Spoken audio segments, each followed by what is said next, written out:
Sweet. Can you hear that noise? What noise? Something in my apartment is making a tremendous amount of noise. Oh, great. Wait. Dude, if you get Yay! abducted... What? I think did she leave and leave a noise on? Oh, it's off. It's off. We're good. What noise was it? I don't know. See. Oh, I know what it was. We have okay, when we light candles, one of our cats is just like obsessed with death. And so every time we light a candle, she's like, "Oh, what's this? I want to eat this fire." Or, she like wants to tip it over and light the house up or whatever. And so, all right, we're good. Damn it. So, Chippy. the noise was Katie turning on the oven vent thing to get the smoke from the candle that she blew out because she's going to the store down. Oh my God. Anyways. Poor kitties. God, you scared me there for a minute. It's all quiet. And I'm like, what's going on? What noise? All right, we're good. Let's get into this episode, Marie. Go for it. Okay. We should leave all this in. I'm going to leave it in. Fuck it. I'm leaving it in. Hello, doing it live of the Mad Scientist podcast. What? I am your host, Chris Cogswell, here joined by my co-host, Marie Mayhew. Marie. My people, what is up? Marie's. My spooky people. Got a very interesting story for us tonight. I do. Because you know what? Chris, I don't know if you know this about me, but I love movies. Love movies. Like, especially if you get a good scary movie, man, who doesn't love a good scary movie? And it doesn't even have to be good. Like, as some of our listeners may know, what's my favorite movie? Con Air. My second favorite, Pacific Rim. Two of the most majestic films ever dedicated to the American public. Wait, Pacific Rim is your second favorite movie? Yeah. Oh, what? Easily. That's hilarious. Hello. Guillermo del Toro's, he really got the fuzzy end of the lollipop. Props for, The Shape of Water, whatever he's come up with now. It's all like best picture, touching, moving. No, man. Giant robots fighting kaiju with Charlie Day as a scientist. Oh, epic. Epic. I just had to Google that movie to make sure it was the one I was thinking of. Yes. It is. What but a tremendous piece of news from Marie Mayhew today. It is second to Con Air. Well, yeah, that's the sensible one. Which you're like, well, duh. So viewers, if you are not fans of those movies, I'm sorry, because man, you are missing out because they are so good. But anyways, I'm a fan of movies, and coming out very soon is Winchester with Dame Helen Mirren, who is a silver fox, if ever there was one. She's a foxy lady. She's a great actress. And it's a good story. So I'm like, you know what? We're going to ride this gravy train. We're not getting any money from Sony or Columbia or whoever the fuck's putting it out. But we are riding the gravy train and doing a movie tie-in and talking about the Winchester Mystery House. Does it count as a gravy train if we're giving them free publicity? Oh, man.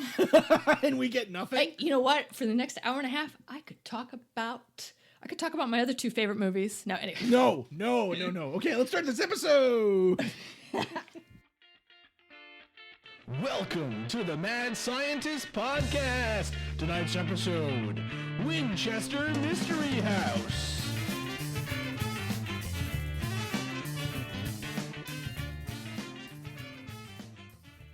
So as our listeners may or may not know about the Winchester Mystery House, which I've actually been there. I've been on like 3 different tours. Actually 4 different tours of the Winchester Mystery House. It is a mansion, a huge mansion in San Jose that has a lot of different rooms. I'm trying to find exactly how many. It has a multitude of different rooms and was never completed and constantly being built by Sarah Winchester. And Sarah Winchester was the wife of one of the owners of Winchester Rifles.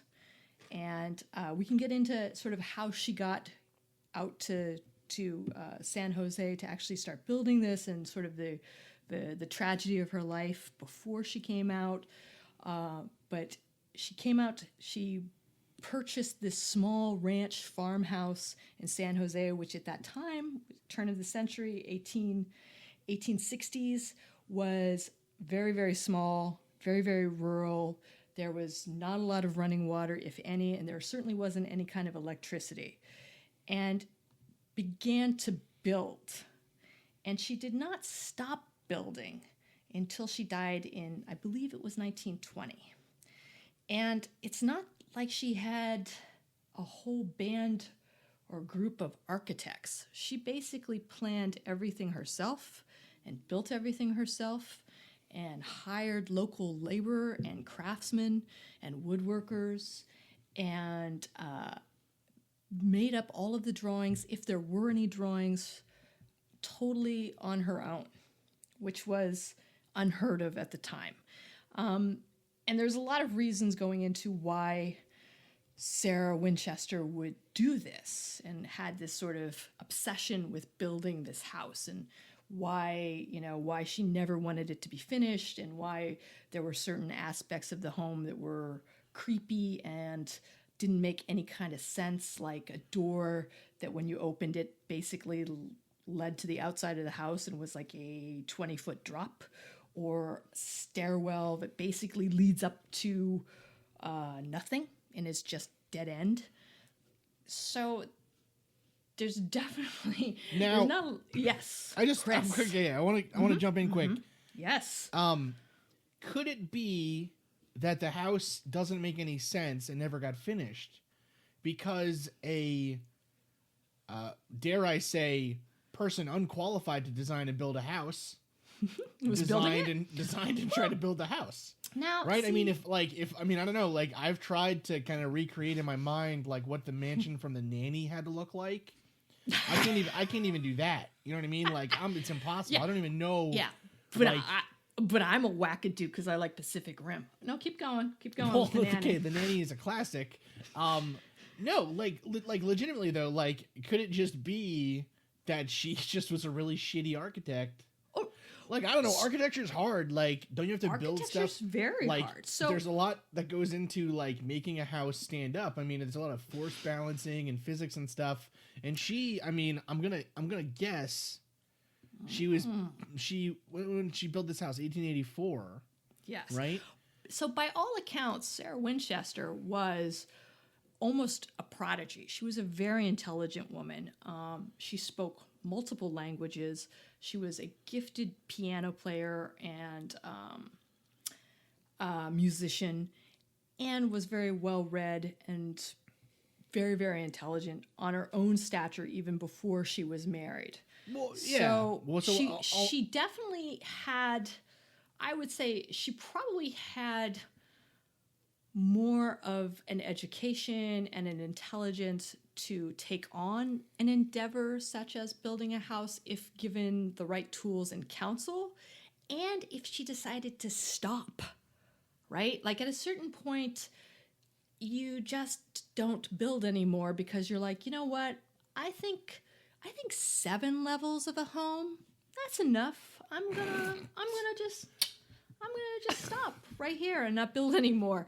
But she didn't stop at that. She never stopped building. She never stopped bringing people in. She also, there are stories, and I'm jumping ahead a little bit, but there are stories that she was very, very discerning in the quality of what she wanted to see in the home. And she would bring in wood and from, very rare wood. And if one piece had a knot in it, she wouldn't she wouldn't put it into the parquet or the building. Sure. And she oversaw quite a bit of it. And if something wasn't working, she literally would have them tear it out the next week. And sometimes that's what they're thinking is why it's boarded up, or that's why she rebuilt around it. Some of the stuff, it makes some sense. Like, again, like you could say, well, she's probably, you probably just shouldn't be doing that stuff. But at the same time, there is something kind of odd about just deciding to keep going with something like that. So some of the stuff that's interesting. So I actually, after you said what this topic was going to be on, I actually did some like research of my own too. What? Yeah, like Sweet. amazing, right? So like we're like a fully functioning podcast team or something. Oh my god! But so Don't get crazy on me. one thing that I found really interesting was that this actually it was still in construction during the earthquake of Yes. 1906, Yes. and like a lot of the house just got damaged, and she was just like make it stable, but just like stop working on that part of the house. Yes. Right, like And that's fascinating. I mean, that in itself is an interesting thing. But then also, this is one piece of info that I found really interesting is that the house itself, like there was no master plan. No. So like that's a shitty way to build anything. Right? Have you ever tried to build a Lego car even without a master plan? It always ends up as just a pillar.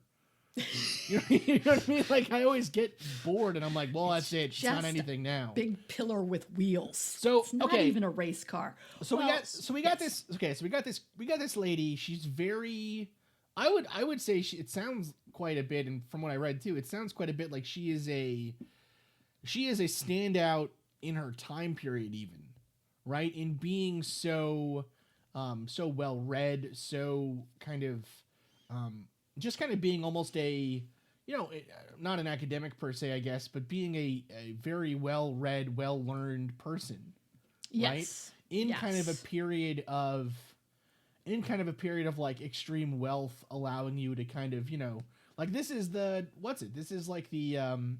Great Gatsby time period, right? Where it's earlier than that, but much earlier. Well, I never read The Great Gatsby, Marie. You didn't. That's right. I told you last episode. Time. Jesus, you know what? We're building in some continuous comedy here. Oh my God! Yeah, running joke about you and The Great Gatsby. So basically, she was born in 1839. She was one of four sisters, and they were a very wealthy New Haven, Connecticut family, which is where she met her husband, William Winchester, who was the son of Oliver, and Oliver Winchester was just beginning to invest in the manufacturing of rifles. Okay. And they married in 1862. And her father, Leonard, invested in Winchester, but also they both came from money. They both were educated, affluent families, especially at that time. Sure. The first tragedy basically came when they were expecting their daughter in 1866, the first daughter, but the baby, Anne Pardee Winchester, died of malnutrition only a few weeks after being born. Yeah, so that is a very frightening way to die. I mean, so she actually, and this what was they call failure to thrive. This was her own. This was their only child. Yes, she died their from only child. Yes, she died from what is known still as marasmus, which is severe malnutrition due to a lack of protein. So it is in very ways similar to what occurs in areas with severe poverty. It is the disease that causes the kids in the really terribly sad commercials and stuff for like UNICEF or whatever. That's the one that causes the belly to bloat, and so I mean their child died a horrifying and I mean really that's like a few weeks after. Yeah, and what's so disturbing about that too is that basically with sort of their social status, their social economic status, they are the ones that should have, their offspring are the ones that should have the best chances of survival because they have the most money to put towards care, unlike someone who is in abject poverty. So that's even more, I mean, the sort of death of an infant is not, is not happy matter for anyone, no matter what your social economic background. but it's like, especially within this story, it's sort of the trigger of it starts everything with Sarah. But go ahead. Yes. No, I was gonna say. I mean, that is to die from. I mean, I don't know if this is. I am not a listeners. You know, I am not that kind of doctor, but I like to say I am when I go out but it's sometime. fine. No, but I mean, so 10 days, this child died in 10 days. Oh. That doesn't even seem like enough time though to.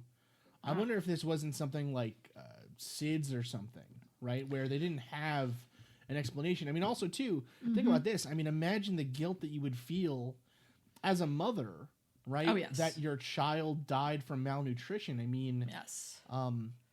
especially, I mean, I would imagine during this time period, breastfeeding was the norm, right? I mean, just imagine. Yeah. Oh yeah, and I'm mean, sure. Yeah, you would have nurses. You would even probably have a wet nurse. You would have Right. nannies. You would have a group of people that would, especially again, if you have more money, you have more chance of survival with this type of thing. But like Right. 10 days, which makes That's you horrible. think maybe from everything I could find, the baby was not born premature. There's very little that I was able to research in our short time that would give you any indication besides what they call, again, failure to thrive and malnutrition. Yeah, Which- I mean that's horrible. Anyways, Yes. so I think that's a. I mean, I'm surprised that that's not brought up more in the legends after the fact, right? I mean, that to me is a much more compelling. Reason? That's a much more Yeah. compelling story to me. Anyways, I don't know. Well, and it doesn't, like, the story does not necessarily get any happier either. Okay. She's, in a deep depression, and she's, basically inconsolable. They do not have any children. For all accounts, she was a very sensitive, compassionate, again, intelligent, open woman, and this really was a blow to her. William, her husband, was a great comfort, and he, like her, was a gentle soul, and so he was her rock during this time, and really came, and was with her and comforted her until around 1880, when his father, Oliver Winchester, died, and he was assuming, like, in his will, Oliver Winchester believed and wanted the Winchester Repeating Arms Company, which is the Winchester Company, would be run by William, who was now Okay. the vice president. And he left all of their money, of which, we'll go into Winchester as a company and sort of the amount of money and the importance that they had and sort of the relevance that they had at that time period. It was a lot of money. So it would be passed on to his heirs. However, soon after Oliver died, William became ill as well and died shortly thereafter of tuberculosis. Another Consumption. Yes. right, and I was gonna say another sort of wasting type disease, right? To see your Yes. child. So the child dies in 1866. Child dies. The father-in-law, who again sounded very much like the patriarch of the family, sure. who was the head of this empire, right? Yeah. Which was huge, passes away, and in that William is supposed to be the heir apparent and is supposed to keep this whole legacy going, and then he passes away. Wow. So she is completely torn asunder by it. It's a terrifying event, and at the same time, she inherits all of the money, because how it was broken out was Oliver would leave the fortune to his son and his daughter. And as the son, I'm imagining, I don't have this exactly documented, but he received more because he was also the vice president. He was going to be who was going to be running that company. Sure. And upon his passing, it all goes to his wife. They have no children. So basically, she inherits everything that Oliver had, besides besides stock and the company of Winchester, everything that he had that would be just other shares, like shares in the New Haven Water Company, in New York New Haven Railroad, Wow. in all sorts of different railroads. Just a huge amount of stock and revenue, which at the time, newspapers tried to quantify it as about $20 million at that time. Right, which is just yeah. It would be maybe 500 million plus now. 500. I would say. I mean, yeah, easily. Yeah, easily. I would say easily. I mean, I'm actually surprised at how. I'm actually surprised at how little. I mean, but that's how much she inherited. But that's one lump sum. I was gonna say that's the lump sum inheritance. Yes. That's not how much she was making No. That's not how much she was making a year on all of these investments. No. Or right? She was just or on Winchester, because now she is basically one of the shareholders. Well, so how much did she make on Winchester. Winchester a year? So I don't have that figure in front of me, but again, like she gets this huge amount of money, and for the rest of her life, she's going to be compensated by this industry as well. However, maybe because she is, fearing for her own health, the East is now, kind of plagued by the deaths that just recently happened. Right, it has nothing good for her anymore. Yes, she's done and she moves. And she naturally, or not naturally, but she comes west, because that's what you do, is you go west. And again, it's warmer, the climate is more mild. It was known, if you're going to try and cure tuberculosis or some sort of lung ailment, it was Colorado, or you would come to California. Sure. And so she settles out here, and she has. Actually, I was surprised to learn she had multiple different properties, all sort of within what is now the Bay Area. So she had properties in Burlingame and in Belmont and in Atherton, and the most famous would be the property now known as the Winchester Mystery House in San Jose. But she even had a houseboat, which I was like, well, there you go. How about Good for that? her. I mean, so she definitely had a surplus of money and a surplus of wealth, but she was also not a very social, gregarious person. She especially at this point, kept to herself. She turned inward. She didn't really want to socialize as much. She still reached out to the family, but it was much more with letters and some visits, but nothing to the extent that you would associate with sort of an heiress. Well, I was going to say it's divorcee also heiress. I mean, it's also like, I mean, I don't know. She basically moved. I mean, at that time, it's not like even today. I mean, we're recording this episode. You're in California. I'm in Minnesota, right? It's not like she could just jump on a plane, right? I mean, this is like, she might as well be in China for how far away it is from New Haven, right? I mean, yes. it's extremely far. I mean, I would imagine it's at least a month-long journey by train, even, right? And she came out here. Basically with maybe one or two servants or people that knew her but were close to her, but no real family. Okay. So she came out with a very small, I don't want to say entourage, but with a very small group of people that she trusted. There's a lot of writings around this time that she would visit mediums, that she would do seances, that she got very much into sort of the spiritualist movement of the time, which can be, I would say, there's very little actual documentation of that. There's very little fact behind that. However, if she did, I think it would be a reasonable expectation. One, because it was viewed much more as a science at the time.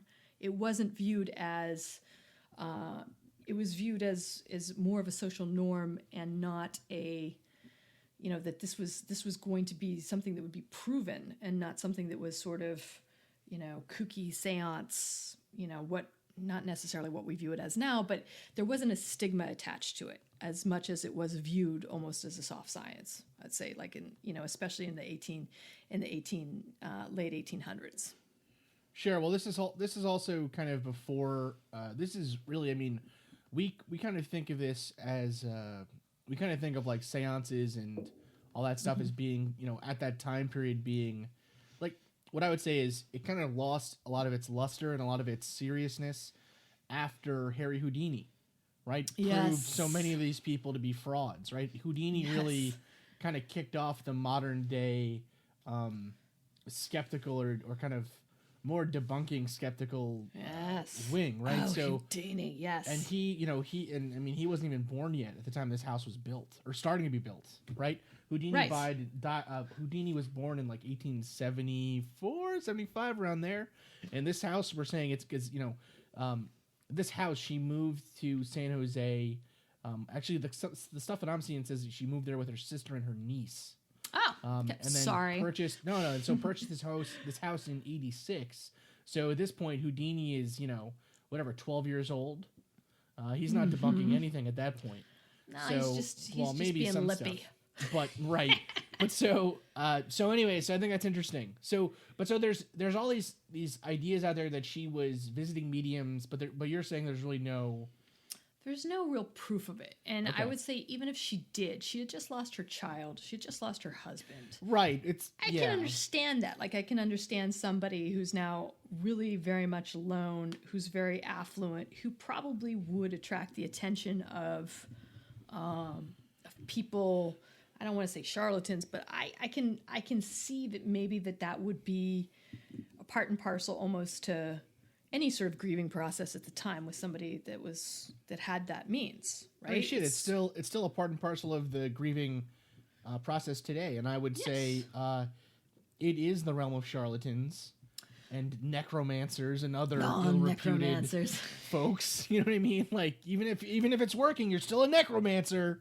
But interesting. Okay, so she is in a dark place. She moves out. So actually, though, that's kind of interesting. Her child dies in 66. Mm-hmm. And then 81, her husband dies. So actually, there's a good. I mean, it's not enough time to get over something like that, I would imagine. I've never, thankfully, never had anything like that happen to me. But I would imagine. So this is, I mean, it's still though. It's like a 1-2 punch, right? Mm-hmm. It's relatively soon, and so her husband dies, and then about 5 years later, she moves to California and buys this house. Okay. And buys this house. Interesting. And makes a legend out of this house. Okay. Basically. And so a lot of, kind of jumping, we can talk about sort of the structure and how it was being built and all of that good stuff. But one of the things that came out of it very soon after was that she was building this. She was building this because the mediums had told her not only did she have to move to the West, but she had to build a home and keep building it to be safe from the spirits that would haunt her, that were killed by rifles, by the Winchester rifle. I mean, that seems just all real quick. That seems like a very specific thing to tell someone, right? Like has that ever happened before with mediums? Have they ever told anyone else to do that? Does that work? I mean, people would know who she was, right? I mean, she was, when I would say, especially after her husband's death, she was well known. The Winchester as a company was well known. And No, I mean, into that now. Yeah, I mean, like, that's completely, like, that's sensible to me. That listen, that's like, I always love on those TV shows with mediums and stuff when they have a celebrity come on, and it's like, oh my god, how did she know that? You're a fucking celebrity. She knows everything about you. You know what I mean? Like, right. Stupid. We gave her this. Right. We know everything. Specific.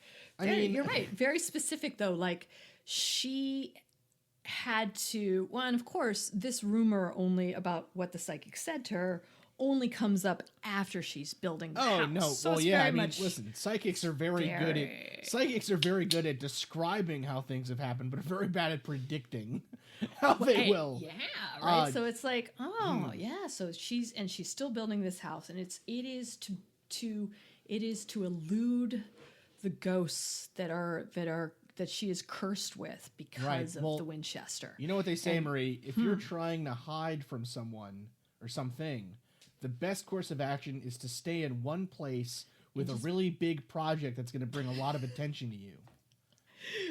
And just build a monument. A ginormous monument. That actually really does tie back to Pacific Rim very nicely. I will really? No. I didn't mean to. Oh yeah. No. It does. You could do the same type of reading with Pacific Rim. I'm not going to, because that's another 7 hours of me down the rabbit hole. Right, but we could. Kaiju. But we're not going to.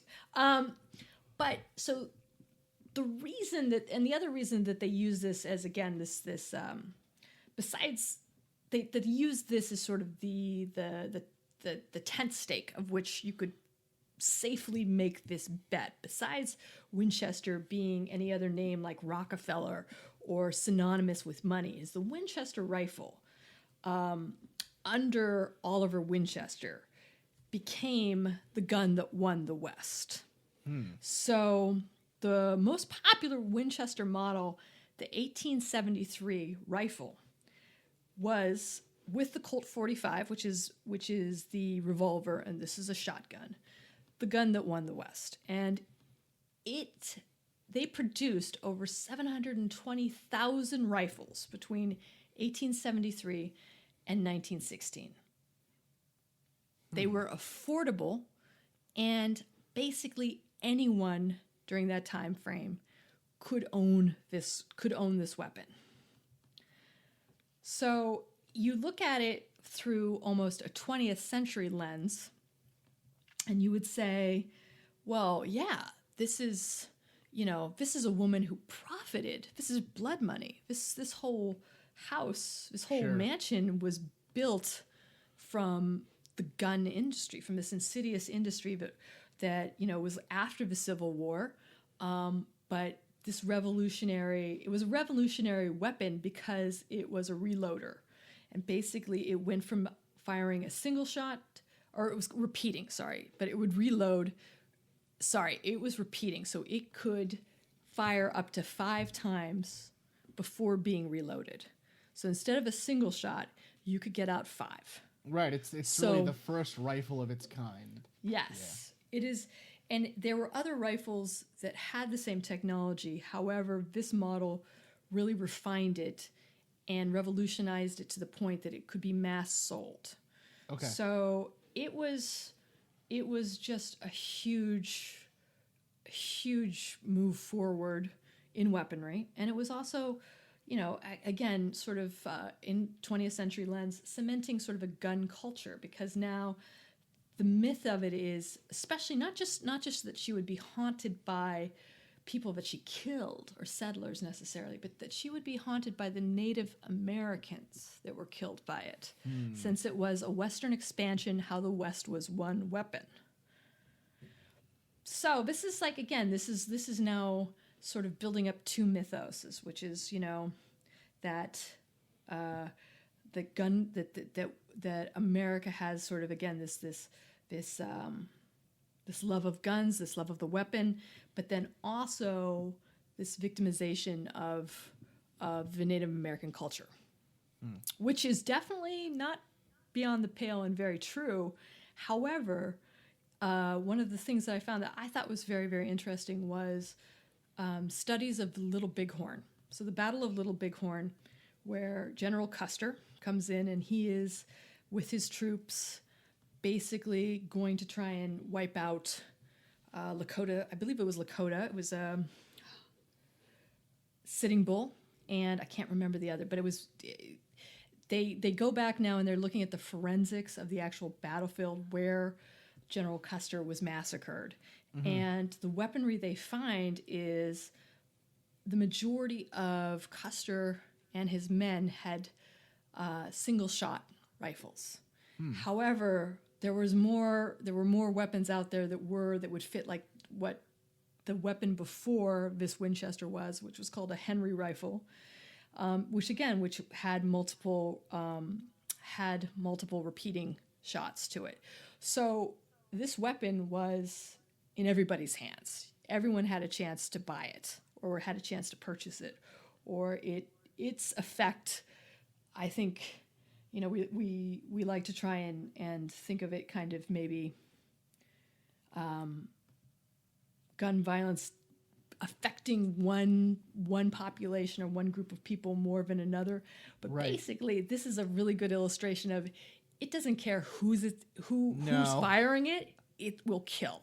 Yeah. And I think that was really, to me, one of the most interesting parts is it's like, 720,000 of these things were produced. But at the time, this wasn't thought of as a vulgarity or as an affront to humanity. Almost as we do think of weapons now, it was a necessity because you were settling. It was your only protection. It was the way that you would also could feed yourself and hunt. Well, yeah, so I mean, it was something that was important. It is the difference between kind of what, I mean, not to get too far into the gun debate, right? But it is kind of the difference between what guns as a tool versus guns as a collector item, right? Or guns as a tool for, or as a fetish. I would almost say as a fetish. Yeah, guns as a useful tool, right? I mean, even at that point, say,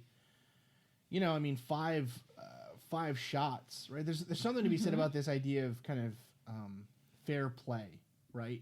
And kind of, if you're going out and hunting a buffalo or a deer or something to feed your family of settlers, right? One shot is probably enough, you'd hope. If you're a good shot, one shot should be enough, right? But then to build in this weapon that could do 5 shots before needing to be reloaded, that already increases your killing power significantly, right? And yes. it's sort of, I mean, it is a tremendous increase in lethality and in efficiency of lethality, right? Well, and it is the movement towards automation, right? I don't have to have a musket. I don't have to have one shot and then have to go through the machinations of reloading it. I can get as many bullets out as I possibly can without having to interact with the weapon. See, but now it makes me wonder though if at the time even it would have been viewed as a we think today, I mean, I don't even know if today people that own stock in gun companies or people that are making these guns, I don't know if I don't think they feel bad, right? I mean, it's a business, right? And that's kind of why I think a lot of the arguments to them, there was this big sign in Boston that you drive in on, what highway is that? 91, I guess, or 90. You drive in on one of those highways, whatever. You pass Fenway Park, and on the left-hand side there was this big sign that was like the number of gun deaths that year, right? Or like the number of gun deaths since Sandy Hook or something like that, and it would say, this many people have died. Do something, and it had a website you could go to. And to me, I mean, that kind of appeal to emotion is not. It's not effective to, like, if you own a gun company, you've already found a way to fix that cognitive dissonance in your mind, well, right? I mean, like, yes, right? This and so isn't new. No, but anyways, getting away from that, I actually wonder if at the time, even though it would have been, I mean, in some ways, if you're a settler, she is a hero. Her and her family are heroes. They have won the West. That's what I'm saying, right? Like they have found a way to they have really, in some ways, made the settling of America, through the blood of Native Americans, right? They have really made the settling of America possible in some ways, and I find it very hard to believe that she would have felt guilty about that at all. See, I would agree with you. And there's also books out as well that explore this more and say that really realistically, us looking, again, it's the lens of 20th century looking at this, saying that this is what would cause this guilt. It's the guilt about this sort of blood money that would have driven her to this extreme. Yeah. You know, and again, like if you look at it sort of objectively, you have a woman who is a recluse, who is out in kind of, I want to say nowhere, and who is just keeps building, right? Doesn't have people over. She just keeps building this house. So that's not, that is not the norm at the time. It's probably not the norm exactly now. So it is inviting. It is sort of this window into like, well, what is she doing? Why could she possibly be doing this? And she's got this infamous name. So to me, it's like but to make the connection between the two is a shift in American culture and American thought, I think, that starts to say that this is why she's doing it. And it's sort of, but the idea of Winchester is now thought of, again, sort of in the gun culture, which is heavily prevalent in the United States. As a quick side note, many years ago, I actually worked for an auction house. I don't know if I probably told the viewers this at some point, told you about this. And one of my main sort of internal people that I worked with at this auction house were Arms and Armor. The biggest, I would say the biggest sales that they had were like Civil War memorabilia. Yeah, sure. They would have, and they had a huge sale on Custer and artifacts and memorabilia of Custer. And I am telling you, like, I remember to go and to visit them. Like, we would be taking the catalog of one of the upcoming sales to them to proof. And you would go up, and they were up in the attic of this ginormous warehouse with all this other art and antiques. And they were sort of stowed away in the corner in this weird little, like, almost building of their own. And you'd walk in, and there were just weapons everywhere. Like all sorts of stuff. And I will say, to look at a rifle or a pistol from this time period, it is interesting, and they are beautiful. Like the craftsmanship and the amount of pomp and ceremony that went into some of their decoration is amazing. Sure. And they're just very unique and very different. But at the same time, like I'd walk in there and I would naturally be like, oh, this is so cool. And they would be like, please, nope, when you pick it up, you just don't just like go picking that thing up. Yeah. Because it's a gun. Yeah. Well, and it was this weird balance. It's like, this is really, but it's like, no, we're selling guns. We're selling weapons. They would still kill someone. Sure, they could still fire. Which you really can't say about like 19th century paintings. Or, yeah, not most. Not most. Well, that's painted in poison. Yeah. Well, okay, so there's that. Or if you had an armed war, it could fall on you. But like if you are a gun collector, and those were also the most colorful sales, is like the people that would bid on that type of merchandise. Oh, sure. Well, you got Foghorn Leghorn walking through the door. Oh, right? I say, sir, I say. And they were also fiercely competitive, but they were also it was really fun. It was a very interesting time frame. I have little or nothing bad to say about it because I thought it was very educational, but at the same time, it's like it is still this weird like. People love that. Well, it's a thing. It's a weird thing it's almost kind of like, what is it, like serial killer memorabilia almost, right? Like it's different. It is different because it's not like it was owned by a horrendous single person, but still like a horrendous time. Well, yeah, exactly. Yeah. Like, just think about in that room, think about how many people have died just from the contents of that one room, right? That's pretty. Yeah. That's a pretty grim way of looking at it, I guess, but it's a very somber, a very humbling, I think, thing to hold what basically amounts to, some wood and metal, and think like, well, this could kill someone. right? Like that's Yes. scary. That's a scary thing, and it's on its own sense. So okay, so this house, there's some questions about kind of how it was built and why it was built and everything else, but ultimately what makes it famous, what makes it part of this story, is that supposedly the spirits that she was running away from followed her to the house. Mm-hmm. Right? Mm-hmm. That they almost, now the home is haunted by all of the victims of the Winchester rifle. Oh, yes. Yes. It makes me Haunted. wonder about, I don't know, my local bass fishing shop or whatever the hell that place is called. You know? I mean, I'm Haunted. the ghost of a deer. You know, pooping all over and tipping stuff over and crap. No, like, it's an interesting... The thing that I love with these, before we get into kind of, I guess, the specific hauntings, if The we have haunting them, of it. Yes. I have a couple interesting ones, but the thing that I find so fascinating about anytime someone builds something weird and like doesn't really give a good answer for why that, you know, like why they did it.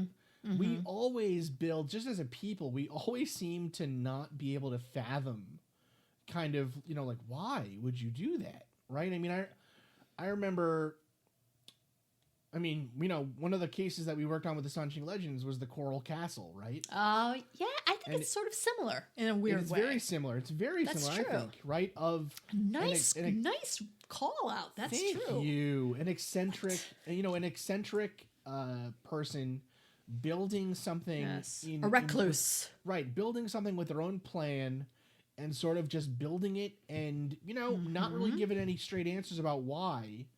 And so it just kind of continues to live in infamy now because it, you know, it just kind of got out of hand. You know, it also makes me wonder though, what would have happened if she took up crocheting? Right? Like we talked about this afternoon that Marie, we were talking about UFO stuff and Marie was like, she was like, I can't believe I didn't take up crocheting instead of She podcasting. just picked this stuff up. Yeah, We it's should probably just safe. take- Probably we should just probably take something up easy. longer Right, longevity right, for that yeah, kind of yeah, thing. yeah. But the you know, it is interesting. I mean, I wonder, you know, you have so much money, right? Yes. You have so much money. I mean, she was making. So I actually looked it up. I don't think I actually said this on the air. I actually looked it up after you said, you know, you didn't know how much it was. I looked it up. She was making $9 million a year. I mean, that's insanity. That's right? in her. That's in her. That's in her day. Day. So she inherited 20 million, so she inherited $20 million. She was making half of her inheritance every year. Right. And that's just on the money from the Winchester company alone. Yes. Right? So that's craziness. She was making $23,000 a day. Back when, you know, a nickel bought you a thing of bread or whatever the hell, you know what I mean? I don't know, a half pence or something. But so that's I mean, she was making a tremendous amount of money. It almost strikes me as I got all this money, I got nothing else going on for me. No. I like the attention. I like the company even of the house being worked on. I like Do you know having what I mean? control over something. Exactly. Like, also, it's like a woman at that time. What can she do? What is she Right. going to be able to do with that money? She's Well, that's actually a there's only fascinating question. Yeah, there's a certain amount of social, you know, social pressure. She's not gonna. I don't know if it would be socially acceptable for her to go out and buy a newspaper or a hospital or something. Do you know what I mean? Like, Well, I was gonna say, was she what could she have allowed? done? Was she allowed to run the Winchester company? I can't imagine she was at the time period. No, I don't. Well, the story most certainly does not pan out that way. Sure, right? sure, yeah. So it's fascinating. I mean, it is a very interesting question. What do you do? I do you do? laugh, but what do you do after your life falls apart? Right. You know what you I have mean? no children. Really. You have no husband. Yeah. Guess you could travel, but I mean, like again, like she clearly decided on something and just went to town. You know, It's like the most expensive episode of Hoarders ever. So it almost in some weird way feels that way. Yeah, yeah. And it wasn't. She didn't hoard actual She hoarded rooms. She hoarded rooms. She hoarded houses. But I Yeah. mean, again, too, the one thing that we should also point out about this mansion is it had immense stained glass windows created by the Tiffany Company, specially designed by her, that were her sort of specifications. So she had this huge amount of, I think she had really some good taste and some good inclinations insofar as like trying to build out this house. Even though I agree, like I think if you are architecturally uninclined, you probably shouldn't be doing this.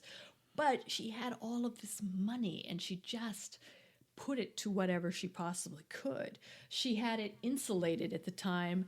That insulation really wasn't something that was very common. She had it gaslit and electric at a certain point.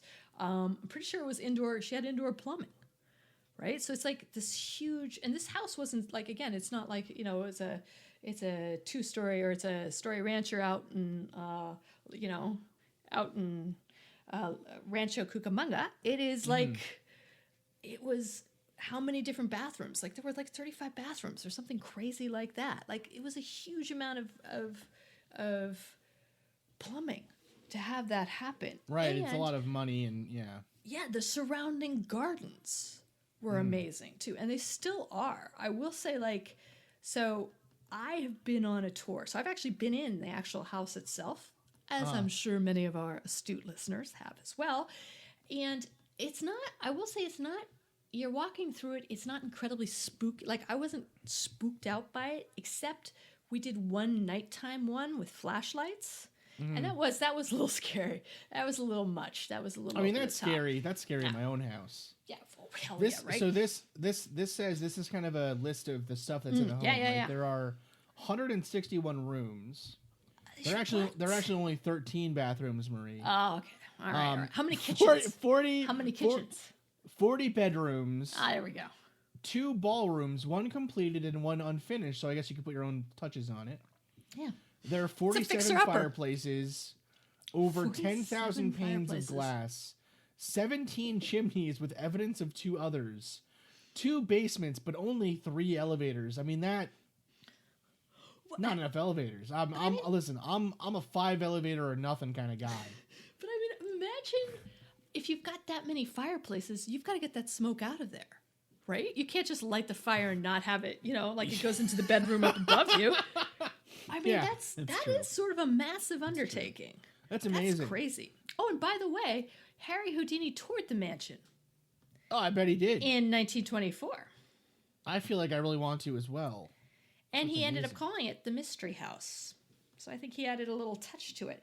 But I will say, so it's, when you go through it, it's not, in my opinion, it is not entirely, it is weird, but it is not entirely, the hair on the back of my neck didn't raise, until it was totally dark. And then, that's a bit much. But for the real reason why this woman decided to build this house, really still we don't know. We don't have an answer to it. She was, again, a recluse. She was incredibly intelligent, but there's been so much made of her, her spiritualism and her connection with spirits, which are, I think, vastly overrated. There's a lot made out of the number 13 in the house. Sure. There's 13 spider webs. They have special, significance, or there's 13 candles or 13 hooks or 13 something or other. However, a lot of those instances of them being 13 were actually added after her death. Interesting. Yes, which is the one thing too. So sure, after her death, and I will, there towards the end of her life is when people started to kind of build up the idea that it's haunted, it's mysterious, it's this, it's that. And after her death and subsequently, I mean, that is a huge moneymaker and there's a huge, well, for San Jose, I would say, even now it is Silicon Valley. It's still, that's a big thing to keep going. And you can't just disavow any kind of mystery into it and be like, she was just sort of a sweet somewhat eccentric old lady that had absolutely no reason for doing this. Sure. Well, you know what? You know what this reminds. You know what's kind of interesting though is it's not even the biggest home built at the time, right? I mean, there are homes. I mean, I just quickly googled. Some of the homes of the Rockefellers. Oh, right? well, yeah. They probably had architects. William Rockefeller had a 140 room, or 204 room mansion built around this same time period, right? Huh.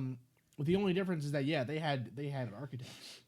They didn't right? have stairways leading to nothing. No, but... I mean, they had it really built the right way rather, right? So, but so it's actually kind of interesting to me. It is not necessarily all that out of the realm of this. It's not because of how big this house is that it's such a strange thing. It's just that it was built, almost in an eccentric, a very strange kind of way. Yeah, in a strange place by a strange lady. Yeah. You know what it reminds me of though too is actually H.H. Holmes had built his murder castle. He built his murder castle in what, like Chicago, 1890 in Chicago maybe. Yeah. Maybe it's a little bit earlier than that, but I mean, no, like World's Fair, like right? 1890. Yeah, right? it would be the World's Fair, so it was around 1890. I mean, who was there? No zoning laws? Was no one? You know what I mean? Like, really, No. it makes me wonder. Well, of course there weren't, but it makes me wonder though about it makes me wonder sort of how many of these homes would have been or could have been built if we just let them kept going, right? I mean, well, or if you had somebody from the city come out there and they're like, Miss Winchester, we're gonna have to see some permits because what I see here is 27 different chimneys. Is that right? Are we seeing that right? There have to be at least 2 means of egress from every room. I'm not exactly. Seeing it here. Yeah.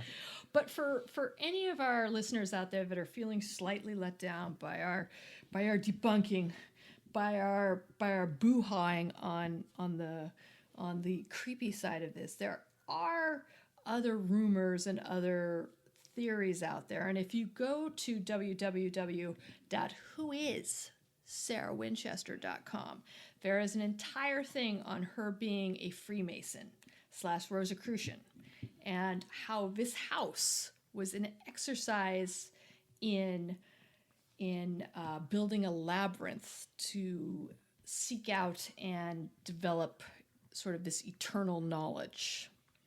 I just feel like if you're a Freemason or a Rosicrucian, you would have access to architects.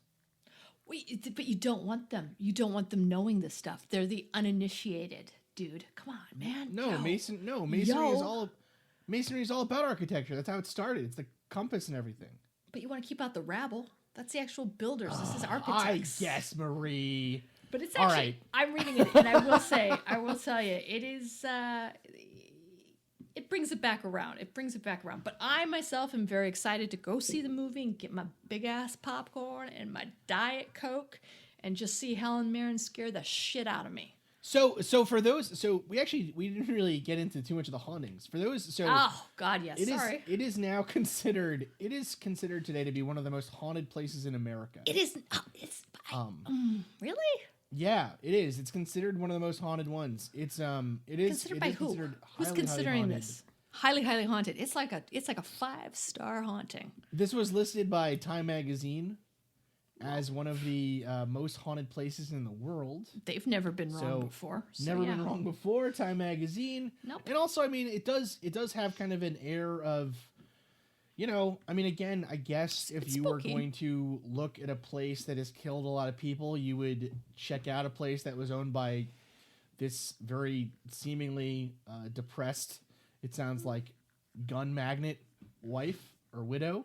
But Rifle widow. That's what they call her, the what does that mean for the McDonald's family's farm? Very haunted, right? True. A lot of fat ghosts hanging around that place. But the thing that there are some really well-known hauntings, right, about this, or well-known hauntings. It's considered to be a very haunted area.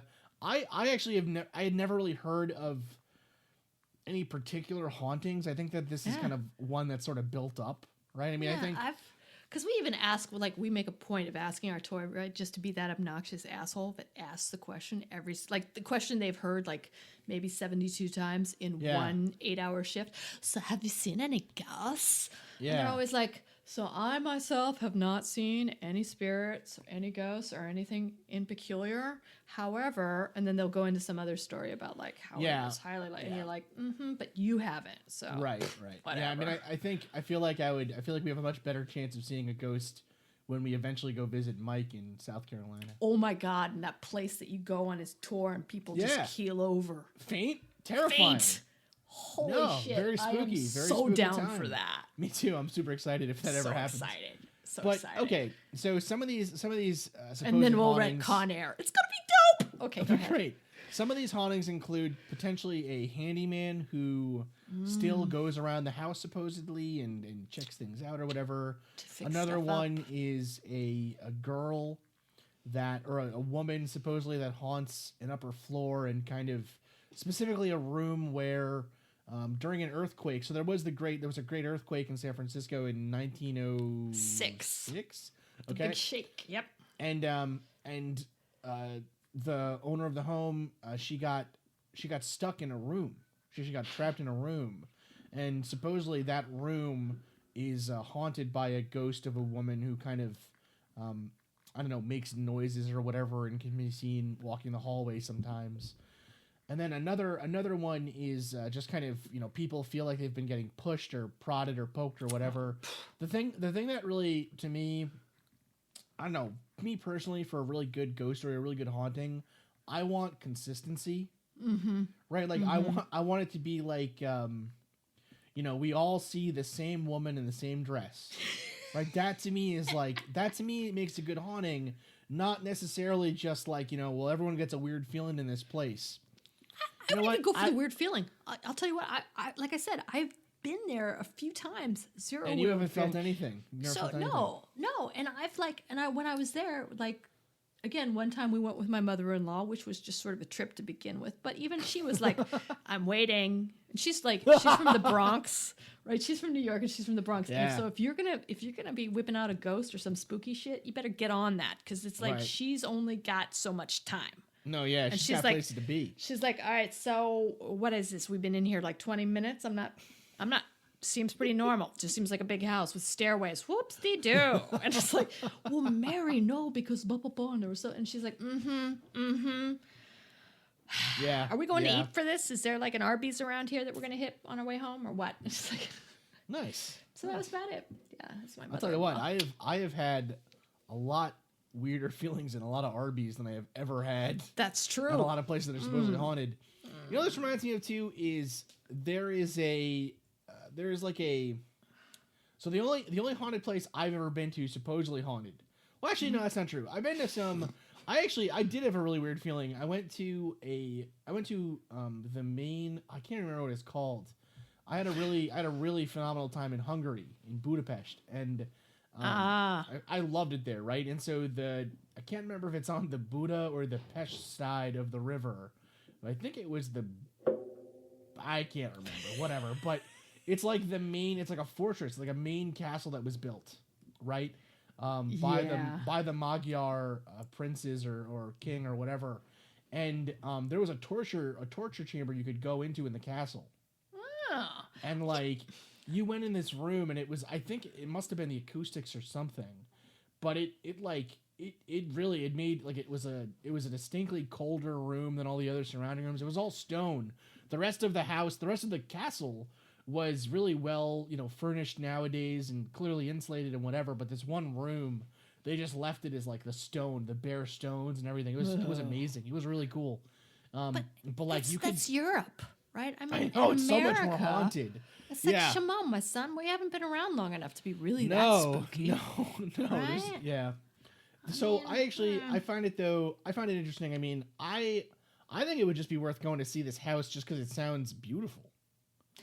It is pretty amazing. And with the outside the outside grounds, it is really just very, very, it would be very inspiring no matter what the story behind it is. And the Yeah. other thing is with sort of the growth and the boom within that area, the Silicon Valley, it's good to see that that this is a historic landmark that is going to be there. So I think that but it's gonna haunt Google.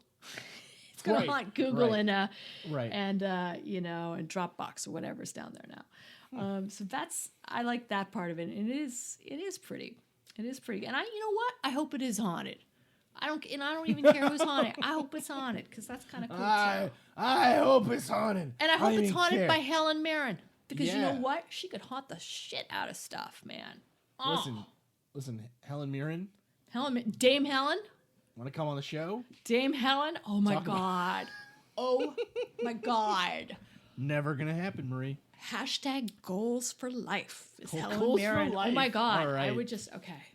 Woo. All right. That's almost Too almost excited. as good as like Pacific Rim 2 coming out as well, by the way, people. Oh my goodness, Pacific Rim 2. Well, what a time to be It's alive. going to be good. It's got Clint All Eastwood's right. kid in it. It's going to be hot. And thus ends our historical look at the Winchester Mystery House.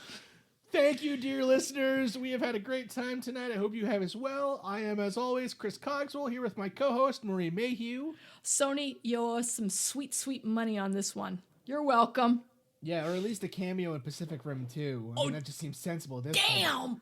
She had a don't walk-on! A walk-on! Marie All might right. be the only person in America looking forward to Pacific Rim 2. I know I'm not. Hey. I know there's more. They're out there. There's so many more of us. They're out All right. there.